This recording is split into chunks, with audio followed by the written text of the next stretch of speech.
നമ്മൾ അടുത്ത സമയത്ത് ഒരു കൺസൾട്ടിങ്ങിനായിട്ട് വർക്കല കാപ്പിലം എന്ന് പറയുന്ന സ്ഥലത്ത് പോയായിരുന്നു. അവിടെ ചെന്നപ്പോഴത്തേക്ക് വടക്ക് കിഴക്ക് ഭാഗം ഉയർന്നും തെക്ക് പടിഞ്ഞാറ് ഭാഗം താന്നും ഇരിക്കുന്നു. അപ്പം ഞാൻ അവിടുത്തെ ചോദിച്ചു, നിങ്ങൾക്കിവിടെ പൈസ നിൽക്കുന്നില്ല, അങ്ങനെ ഒരു പ്രശ്നമുണ്ടോ? ഉണ്ട് സാറേ, പൈസ നിൽക്കുന്നില്ല, അങ്ങനെ ഒരു പ്രശ്നമുണ്ട്. അപ്പോൾ വാസ്തുപ്രകാരം നമുക്കത് എങ്ങനെയാണ് സംഭവിച്ചത്? കന്നി താന്ന് ഈശാന്യം ഉയർന്ന്. വാസ്തുവിൽ എന്താ പറയേണ്ടത്? കന്നിമൂല ഭാഗം എപ്പോഴും ഉയർന്നു നിൽക്കണം. അപ്പോൾ ആൾക്കാർ ചോദിക്കുന്ന അടുത്തൊരു ചോദ്യം, സാർ അത് വീട്ടിൻ്റെ കന്നിമൂലല്ലേ ഉയരേണ്ടത്? അല്ല, വീടിൻ്റെ കന്നിമൂല മാത്രം ഉയർന്നാൽ പോരാ, വസ്തുവിൻ്റെ കന്നിമൂല ഉയരണം, വീടിൻ്റെ കന്നിമൂലയും ഉയരണം. അപ്പോൾ രണ്ടാമത്തെ നിലയിലൊരു ഇത് വെച്ചു. അങ്ങനെയാണെന്നുണ്ടെങ്കിൽ കന്നിമൂല ഒഴിച്ചിട്ട് വെക്കാമോ? അതും പറ്റില്ല. വീട് എപ്പോഴിരുന്നാലും അതിൻ്റെ തെക്ക് പടിഞ്ഞാറ് ഭാഗം ഉയർന്നുയർന്നുയർന്ന് തന്നെ വരണം. നമ്മൾ മൂന്നാമത്തെ നില പണിഞ്ഞാലും കന്നിമൂല ഒഴിച്ചിട്ട് പണിയാനായിട്ട് പാടില്ല. അപ്പോൾ കന്നിമൂല ഭൂമി ആയാലും വീടായാലും എന്ത് കെട്ടിടമായാലും കന്നിമൂല ഒഴിച്ചിട്ടിട്ട് ഒരു നിർമ്മിതിയും പാടില്ല. അത് നമ്മുടെ സമ്പത്തിനെ നഷ്ടപ്പെടുത്തും. ഇത് വളരെയധികം മനസ്സിലാക്കേണ്ട ഒരു കാര്യമാണ്. ഇനി അപ്പോൾ അങ്ങനെ ആ രീതിയിൽ അതിനെ കറക്റ്റ് ചെയ്യാം. ഇനിയിപ്പോൾ നമുക്കെന്ന് പറഞ്ഞു കഴിഞ്ഞാൽ കന്നിമൂലയിൽ ശ്രദ്ധിക്കേണ്ട കാര്യങ്ങൾ എന്താണെന്ന് ഒരുപാട് ആൾക്കാർ കമൻറ്റ് ചെയ്യുന്നുണ്ട്. അതുപോലെ തന്നെ നമ്മളുടെ അടുത്ത് ഫോൺ ചെയ്ത് ചോദിക്കുന്നുണ്ട്. അപ്പോൾ കന്നിമൂലയിൽ ഒഴിവാക്കേണ്ട പ്രധാനപ്പെട്ട ഒരു 3-4 കാര്യങ്ങൾ ഞാൻ പറയാം. ഒന്ന്, അപ്പം നിങ്ങളൊരു പുതിയ വീട് വാങ്ങിക്കാനോ ഒരു വസ്തു വാങ്ങിക്കാനോ പോവുകയാണെങ്കിലും ഇത്തരത്തിലുള്ള കാര്യങ്ങളുണ്ടെങ്കിൽ നിങ്ങൾ കഴിയുന്നത് അത് ഒഴിവാക്കുക തന്നെ വേണം. കന്നിമൂലയിൽ വർജിക്കേണ്ടതായിട്ടുള്ള അല്ലെങ്കിൽ ഒഴിവാക്കേണ്ടതായിട്ടുള്ള കാര്യങ്ങൾ എന്തൊക്കെയാണെന്നുള്ളത്. ഒന്ന്, കന്നിമൂല ഭാഗത്ത് വീട്ടിലേക്കോ വസ്തുവിലേക്കോ ഉള്ളൊരു വഴി നല്ലതല്ല. 2, കന്നിമൂല ഭാഗത്ത് ഒരു കിണറുണ്ടെങ്കിൽ അതും നല്ലതല്ല.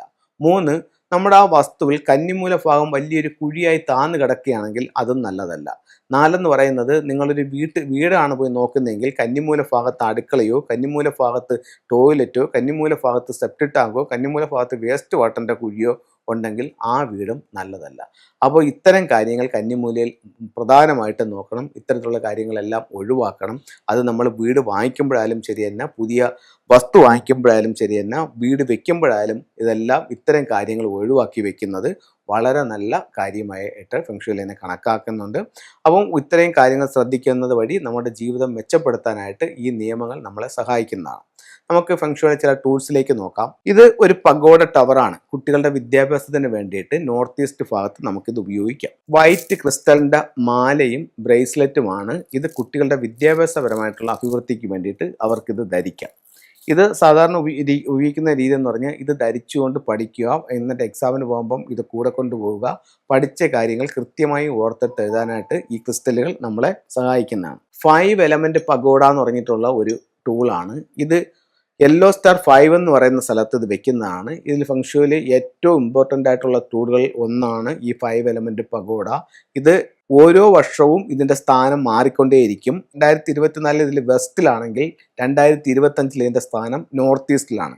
അങ്ങനെ ഓരോ വർഷവും 5 ഏത് ഡയറക്ഷനിൽ വരുന്നോ ആ ഡയറക്ഷനിലേക്ക് ഇത് ചേഞ്ച് ചെയ്ത് വെക്കാവുന്നതാണ്. നഷ്ടങ്ങളെ പരമാവധി ഒഴിവാക്കാനായിട്ട് ഈ ഒരു എലമെൻറ്റ് അല്ലെങ്കിൽ ഈ ഒരു 5 എലമെൻറ്റ് പഗോഡ നമ്മളെ സഹായിക്കുന്നതാണ്. ഇത് കർണേലിയൻ എന്ന് പറഞ്ഞിട്ടൊരു ബ്രേസ്ലെറ്റ് ആണ്. ഇത് നമുക്ക് ബ്രേസ്ലെറ്റ് ആയിട്ട് ധരിക്കാം. തൊഴിൽപരമായിട്ടുള്ള അഭിവൃദ്ധിക്ക് ഏറ്റവും നല്ലൊരു ടൂളായി ഫെങ്ഷുയിൽ ഇതിനെ കണക്കാക്കുന്നു. അപ്പോൾ എല്ലാവർക്കും എല്ലാ ഐശ്വര്യങ്ങളും ഉണ്ടാവട്ടെ എന്ന് പ്രാർത്ഥിച്ചുകൊണ്ട് നിർത്തുന്നു. നന്ദി, നമസ്കാരം.